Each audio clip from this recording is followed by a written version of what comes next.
Yuhu, kali ini aku makan setelah capek naik gunung ya. Kalian bisa lihat dari warna rambut aku yang kusem dan hampir berwarna coklat. Itu sebenarnya adalah debu-debu yang menempel guys. Ini kalau disisir tuh jujur ya, sisirnya langsung berubah warna. Oke, tapi kita nggak usah bahas itu ya. Kita bahas makanannya aja. Ini yang aku paling suka. Kalau ada restoran yang menyediakan makanan yang garing-garing, dia juga ada supnya gitu.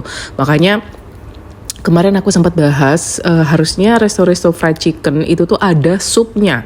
Entah itu sup ayam, entah itu sup jagung, pokoknya tuh ada supnya. Karena gini, makanan yang garing-garing itu enak banget kalau kita sambil nelennya itu tuh sambil makan minum sup kayak gini. Wah, itu beneran surga banget sih. Dan di sini supnya itu tuh rasanya tuh ya seperti sup ayam pada umumnya, cuman dia lebih sedep aja sih menurut aku. Terus isinya itu ada ayam, ada kentang, ada tomat yang masih seger ya, bukan yang tomat yang direbus gitu.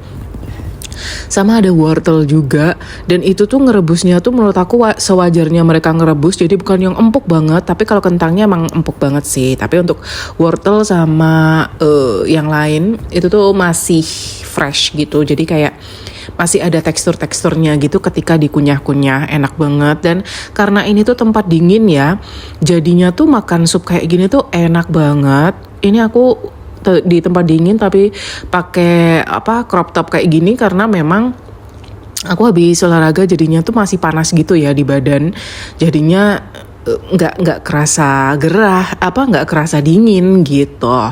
Nih kentangnya tuh beneran yang lembut banget, jadi kayak aku menikmati banget, kentangnya tuh enak banget. Jadi kayak menurut aku sup ayam kayak gini ya, yang bikin paling enak itu adalah kentang guys. Jadi kalau bikin sup itu tuh paling enak itu tuh ada kentangnya, nggak tahu kenapa. Tapi kayak menurut aku tuh nyambung gitu rasanya antara kentang terus sama si kuah sup terus sama ayam, itu nyambung banget. Ini aku BTW pesen apa sih ini namanya, ayam sambal matah ya, sambal matah, jadinya tuh utuhan gitu sambelnya.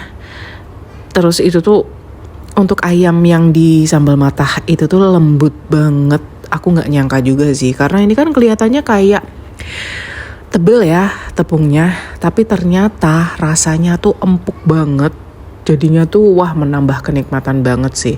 Ini aku enjoy banget makan supnya karena emang enak banget. Pokoknya tempat dingin makan sup, apalagi sup bening kayak gini ya, itu tuh wah nikmat banget sih. Dan ini tuh harganya tergolong murah ya guys. Sup ayam itu tuh harganya di 26.000. Terus si sambal matahnya itu ya sekitaran 25-27an lah gitu harganya. Terus sama pisang goreng itu kayak di 14 atau 15 ribu, aku lupa sih. Tapi makanan di sini tuh enak ya, walaupun aku tuh awalnya sih agak skeptis gitu ya, ini enak apa enggak gitu. Karena biasanya di tempat-tempat yang kayak gini, karena memang jarang yang mau jualan di sini gitu ya, apalagi ini kan tempat bagus gitu, itu tuh biasanya sih rasanya nggak terlalu enak karena kan kayak menang tempat gitu loh guys. Tapi di sini itu nyambung banget ya, antara fasilitas terus harga, itu semuanya nyambung banget, sangat worth it menurut aku. Dengan suasana yang kayak gini, ini tuh enak banget ya, jadi kayak kayu-kayu gitu. Di sini tuh kayak feels-nya tuh kayak luxurious gitu. Dan di sini tuh banyak banget kayak orang yang kesini tuh yang makan di sini antara keluarga atau enggak tuh kayak pertemuan bisnis gitu loh.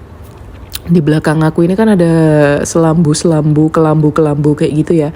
Itu tuh buat meeting private gitu. Jadinya nanti kalau ada yang sewa di situ, itu tuh kelambunya itu tuh ditutup. Jadinya kalau mau meeting gitu tuh lebih aman gitu ya dari sekitarnya gitu. Paling cuman kedengeran suaranya aja tapi orangnya nggak kelihatan gitu guys.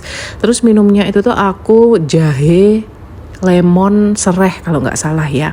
Itu wah anget banget, ada cengkehnya guys. Itu tuh anget-anget panas gitu. Terus ini pisang gorengnya juga enak banget nih. Jadi dia tuh pisang kepok yang sudah mateng, jadinya tuh lembut, manis, ada kecut-kecutnya gitu. Kalian tahu kan rasanya pisang kepok itu tuh kayak memang makanya pisang kepok itu tuh banyak dijadiin pisang goreng karena memang cocok gitu. Cuman kalau masih belum matang ya jadinya kayak yang kemarin aku komplain itu guys. Tapi kalau yang ini emang pinter sih ya chefnya milihnya. Dia memang bener-bener yang empuk, manis, dan pisang kepok tuh ada kecut-kecutnya gitu. Itu yang aku suka ya, karena beda gitu dari pisang-pisang yang lain. Gak cuman manis doang tapi ada kecut-kecutnya gitu. Jadinya tuh enak banget. Ini juga aku masih pesen es teler, cuman es telernya ini agak-agak konflik ya aku sama pelayannya yang di sini, karena gini, di awal pas aku pesen gitu ya, itu tuh dia nggak mengkonfirmasi gitu kalau aku ada pesanan es teler. Mungkin ya aku pikirnya lupa atau gimana, ya udah aku tungguin kan agak lama gitu. Terus aku kasih tahu, aku nanya lagi gitu sama pelayannya, aku tadi pesen es teler loh, kok belum diantar ya, aku kan gitu. Nah itu oke, kita cek dulu ya, tapi nggak balik-balik. Terus aku ngomong lagi tuh sama pelayannya, aku tadi pesen es teler loh, kok belum diantar juga ya, aku kan gitu. Barulah tuh, tapi ya juga agak lama sih datangnya gitu ya. Cuman itu nggak terlalu aku bikin masalah, soalnya ini kan keadaan aku udah makan banyak gitu ya. Dan kalau kita makan sekaligus pada saat itu kan kayak kenyang banget gitu. Makanya walaupun es telernya lama, tapi kayak ya udahlah ya gitu loh. Tapi nggak masuk di frame aja karena pesanannya datangnya agak lambat sih yang es teler itu. Tapi es teler di sini enak banget loh guys. Jadi kayak kental banget gitu loh kuahnya si es teler itu, enak banget. Jadi kayak menurut aku semua makanan di sini enak-enak sih. Jadi kayak nggak ada yang zonk sama sekali. Ini tempatnya tuh ada, namanya tuh kalau nggak salah, The Mongkrang. Di sini tuh resto sama villa gitu. Nah, terus aku nanya-nanya kan, kepo sama villanya, karena kemungkinan sih aku bakalan sering ke Mongkrang, karena aku suka banget sama jalur pendakiannya, panjang banget, dan itu ngebakar kalorinya banyak, sekitar 2000 kalori PP itu, 2000 sekian lah, lebih lah itu. Untuk PP doang, gila nggak toh? Jadi kayak olahraga sekali doang kita bisa istirahat kayak 3 hari atau 4 harian gitu. Nah, aku nanya kan di sini rate villanya itu berapa? Kalau weekday di sini tuh 290 atau 280-an gitu. Nah, kalau weekend di 490 guys. Jadi menurut aku itu masih murah ya. Cuman aku belum pernah sih, soalnya kemarin aku mau stay di sini tapi ternyata sudah full book. Jadi kalian misalnya mau ke sini gitu ya, bookingnya memang harus agak jauh-jauh hari ya. Misalnya seminggu sebelum kalian ke sini, usahakan sih sudah booking ya. Soalnya ya itu karena unitnya terbatas, harganya murah lagi pas weekday ya kan. Kalau weekend ya wajar lah ya kalau dihargain agak-agak mahal gitu. Jadinya kayaknya sih aku bakalan sering kesini di weekday karena murah banget. Soalnya aku kemarin tuh reservasi ke villa yang biasa aja gitu kan, harganya tuh di 250 guys. Itu tempat yang biasa aja gitu. Kalau yang di sini kan kayak kabin-kabin gitu kan. Jadi menurut aku dengan harga weekday yang 280 tadi itu tuh murah banget gitu loh. Cuman beda 30 ribuan doang sama yang aku bilang tadi. Tapi ini lebih istimewa karena kan deket sama restoran kan. Jadi kalau kita mau makan tuh tinggal ke restorannya aja.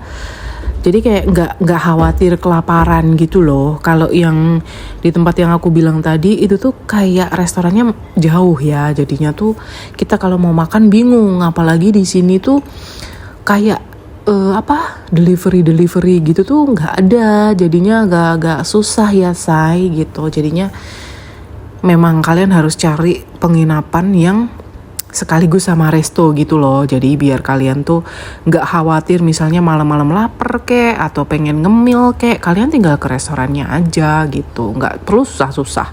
Dan ini dari Bukit Mongkrang itu tuh deket banget, mungkin jalan kaki aja bisa lah ke mana, ke parkirannya Bukit Mongkrang gitu ya. Kalau emang kalian mau gitu, tapi kalau nggak mau ya naik kendaraan gitu. Pokoknya deket banget kok. Aku misalnya stay di sini ke Bukit Mongkrangnya, ke parkirannya pasti jalan kaki aja sih.